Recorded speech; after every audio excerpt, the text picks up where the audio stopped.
Hi, my name's Isaac, and this is a 1971 Toyota J40 Land Cruiser, and today I'm gonna review it for you guys.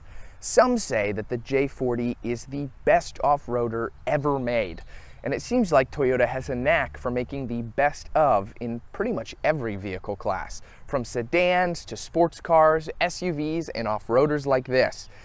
I think the only time I can remember Toyota really messing up is the early 2000s pickup trucks. That was a major rough spot for Toyota. Or I guess I should say a major rust spot.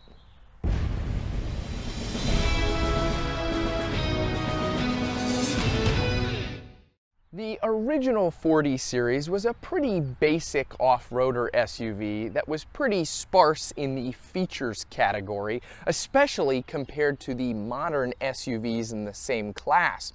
This particular one has quite a few aftermarket modifications. I know, I was just as shocked as I'm sure you probably are to discover the giant winch and the huge tires weren't from the factory on this thing. Now, I'm going to talk about the features that this did come with originally, and I'm sure I'll probably mention some of these aftermarket ones too, but I'd like to use this video to highlight the history of the Land Cruiser as a whole. Let's start at the beginning. In 1950, because of the Korean War, the United States government commissioned Toyota to use the Willys Jeep platform to make their own versions of the Jeep. And Toyota obliged. Their versions were bigger and had more powerful engines than the Willys version of the Jeep. So, even from the jump, Toyota's always made a better version of the Jeep Wrangler. Alright, I know I'm gonna cop a lot of flack for saying that, but I'm gonna stand by what I said because, in all honesty, this probably is the best version of the Jeep Wrangler ever made, especially when it comes to reliability. The Toyota Jeep was built with two engine configurations, a diesel which was referred to as the BJ and a petrol version which was called the FJ. Apart from the military versions, there was also quite a few civilian trims available. My personal favorite is the BJR, R standing for radio.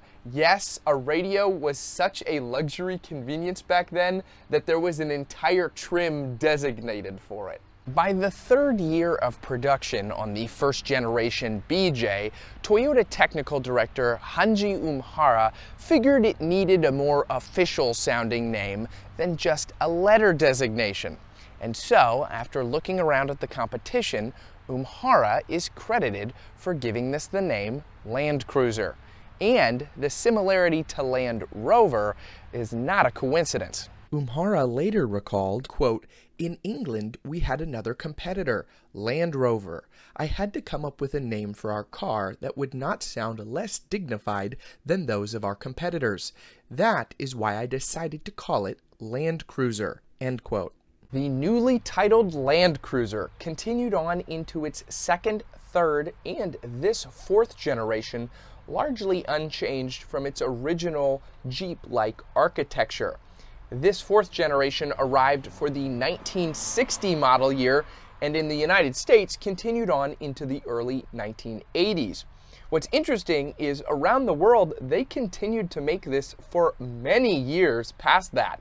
In Brazil, they made this till 2001.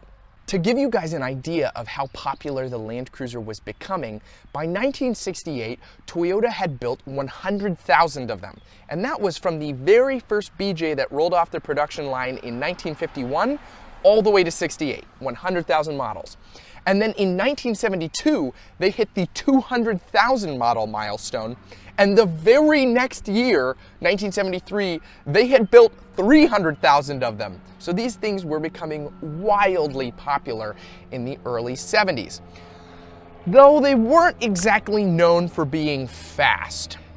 The original engine that was in this only got up to about 50 miles per hour, so somewhere along the lines, the previous owner replaced this with a 60 series Land Cruiser engine. This is a 4.2 liter inline six that was later available for this model that made 135 horsepower and 210 pound-feet of torque. So the engine wasn't replaced because it blew up or anything. The owner just wanted to be able to drive this on the highway. While these tires might be aftermarket, the wheels are actually from the factory, and they have a pretty unique feature right here, at least unique to older vehicles. Now this Land Cruiser has four-wheel drive. I would expect it to. It's an off-road vehicle. But there's no shifter or dial inside to just switch right to four-wheel drive. No, if you wanted to go to 4-low, you had to get out, twist this little dial until it locked in place on both front wheels, and then you were in four-wheel drive. Speaking of things that used to be complicated on cars, but are now so insanely easy that you don't realize how much you take these things for granted, I give to you the back of the Land Cruiser. Now, you saw me sitting in it in an earlier clip. It opens up, and nowadays, you have some boxes in your hands, you can just wave your feet underneath, and it opens up. But no, not on this. This is quite a process to open the back here. So the first thing we're gonna do is there's a latch underneath the tire. So we pull that latch, and that moves the tire off of the back, kind of gives us access here. Now you might be thinking, oh great, just flip this and woo, we're open. No, it's a little bit more complicated than that. You are right that you flip this up and you're gonna lock this into place. Then you pull this latch, which opens this side, and there's another little latch down here that you gotta pop up, and that opens this up. So quite a process to be able to access the back seats of the Land Cruiser. Now, when you are back here, I'm gonna try my best to get in here, and I'm gonna hope that the camera can still see me when I'm in here. There are jump seats back here. So you can just fold the seats down and sit back here. Toyota was like, everybody else has their rear seats face forward. How about we don't do that on the Land Cruiser and we make it more unique? Stepping inside the 40 series, really nice latch door handle right there. Very thin door, as you can see, not a lot of padding or leather, but I wouldn't expect that. Manual crank windows, that is probably to be expected in a vehicle of this age, but really firm door slam. Now, like I said, this doesn't have many features in it, but the features it does have are just absolutely fascinating in here. So I want to start with some basic ones to get them out of the way.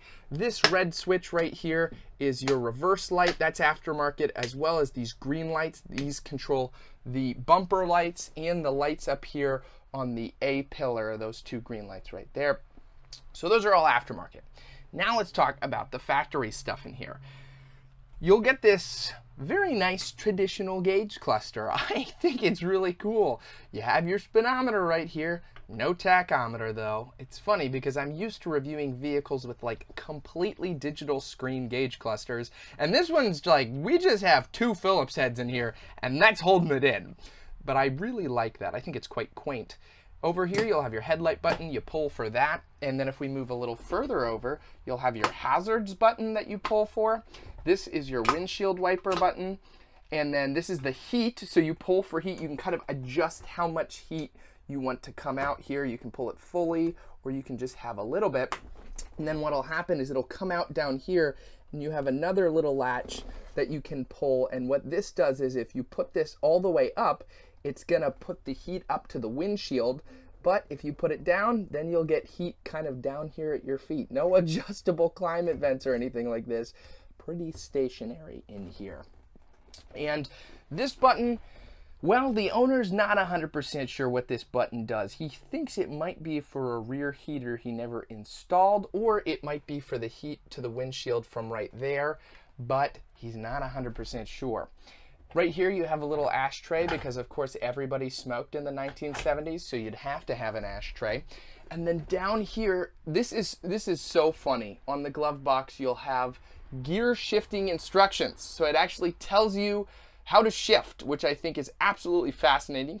Moving inside here, it's a pretty big glove box that you get, but fairly basic. Very interesting. You do have your cigarette lighter right there, which we now traditionally all use as a USB port adapter.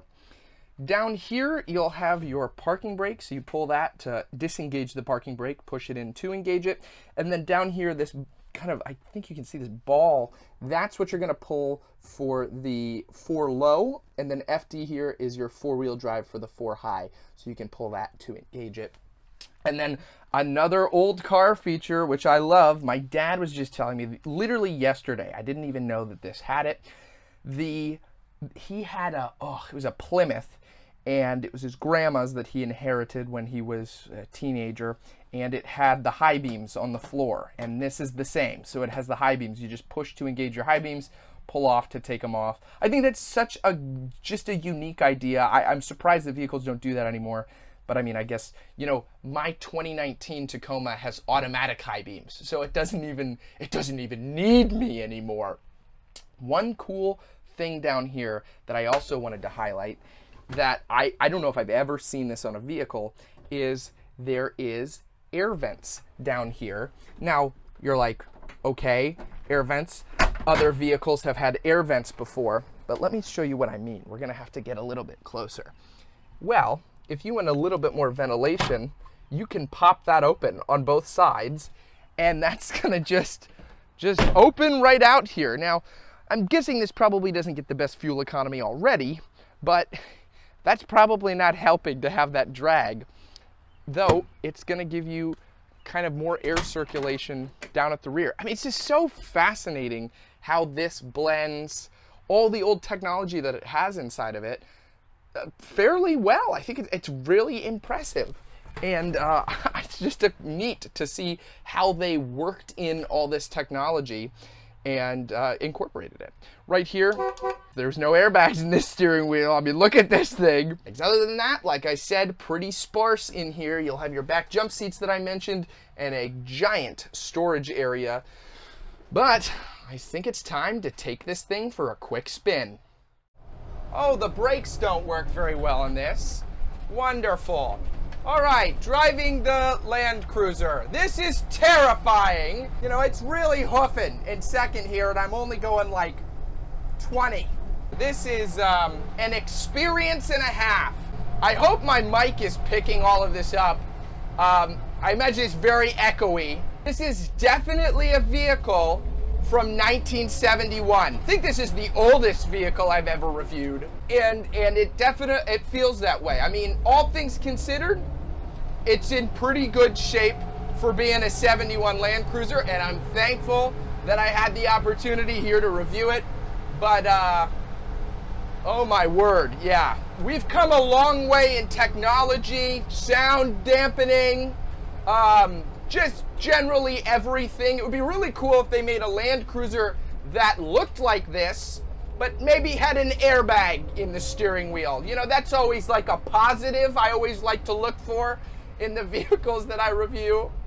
But I think it's gonna wrap up this brief driving segment. That almost brings us to the end of this video on the Toyota Land Cruiser FJ40, J40, 40 series, whatever you prefer to call it. A lot of different names for it. I really hope you guys enjoyed. Now, I am absolutely 100% positive beyond the shadow of a doubt that I probably missed something on here, or maybe I got a button wrong on the inside, and I'm sure you guys will tell me about that in the comment section. But I can't wait. Like, I love knowing more about the history. Maybe you owned a Land Cruiser at one point, whether it was this generation or a different one. I'd love to hear about it. I'd also love to be able to pray for you. So if you have any prayer requests, you can leave those in the comment section down below too. And I like to end on a weekly Bible verse. Today, we're going to go to Proverbs 13. A wise son hears his father's instruction, but a scoffer does not listen to rebuke. I really like Proverbs. We've been going through it pretty much in the last few videos, and I think I'll continue to go through it in my weekly videos here at the end, just because it offers a lot of wisdom, and I really appreciate that from the Bible. There are certain Bible verses that can be confusing, and you need to know the context of when they were written, but Proverbs is general wisdom for pretty much any situation. All right, guys, I'll see you next time.